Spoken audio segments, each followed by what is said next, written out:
It began with a promotion, not the kind you celebrate with champagne, but the kind that tastes like metal and echoes a little too long when people say, "Congratulations." Eric Fendler wasn't exceptional. He had a degree in data analysis, a clean record, and a talent for saying the right thing at the right time.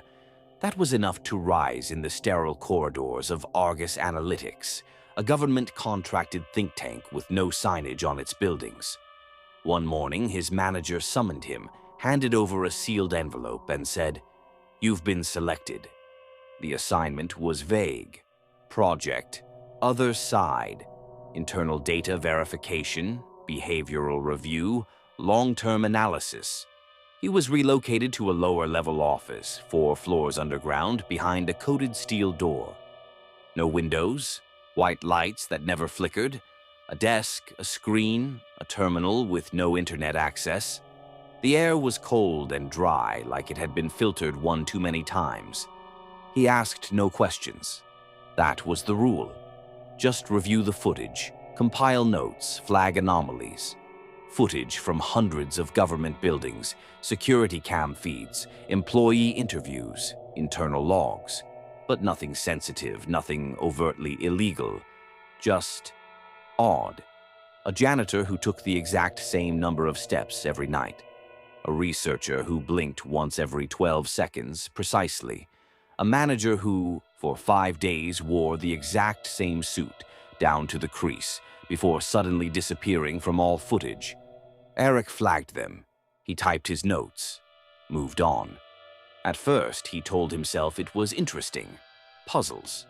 Then it began to feel like repetition layered over chaos. There were moments the footage would skip, not technically, but behaviorally. People would reset slightly, like rewound dolls. A woman in a lab coat who retyped the same report across 3 days. A man in a hallway who walked past the same corner 4 times in the same exact manner on 4 different days. He requested clarification.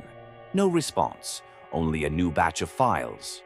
Soon, Eric lost his sense of time. The lights never dimmed. Meals were delivered silently to a slot in the wall. He ate without appetite, slept less and less. His dreams became full of people whose faces he half recognized, co-workers or strangers from the footage. They stared at him from behind mirrored glass. One day, he noticed a file labeled Eric F. in the review queue. He froze. The footage showed his own workstation, time-stamped from 2 days prior. He watched himself, unmoving, for 10 minutes. He didn't blink once. He requested removal of the file. The system denied the request. He stopped sleeping altogether. His face hollowed. His hand sometimes hovered over the keyboard for minutes before typing. He began seeing a thin figure in the reflection of his monitor. Just a trick of the light, he told himself. But every time he moved, the figure didn't. He tried to ask to speak to someone, HR, a supervisor. The request bounced back. Your role is solitary by design. He stared at the words until they blurred into gray. A week later, he found a USB stick in his meal tray. No note, just the device. He plugged it into the workstation despite protocol. One file, other side protocol.x. It wasn't documentation, it was a report, his name at the top. Psychological drift, emotional flattening, identity fragmentation. A diagnosis, written in third person, dated a month earlier. Subject remains compliant, displays measurable signs of cognitive echoing. Projection timeline 4 to 6 weeks. He tore the USB out and threw it across the room. The screen flickered just for a second, then returned to normal. He stood and walked to the door, entered his code. Denied. He tried the intercom. No response. So he returned to his chair. The footage in the queue was all new, and all of it was him. Different angles, different times, from places he didn't remember being. One showed him sleeping in the hallway, another typing with both hands while staring directly into the camera. In one, he was talking to someone just off frame, smiling, his stomach twisted. He scrolled back, found footage from weeks ago. Normal things, janitors, office workers. But now, they looked staged, the expressions too still, the body language off. The kind of wrong you can't explain, only feel. He clicked through the logs, tried to find when the footage had started, including him. There was no entry point. It was always there. He shut down the screen, stared at his hands, and they were shaking.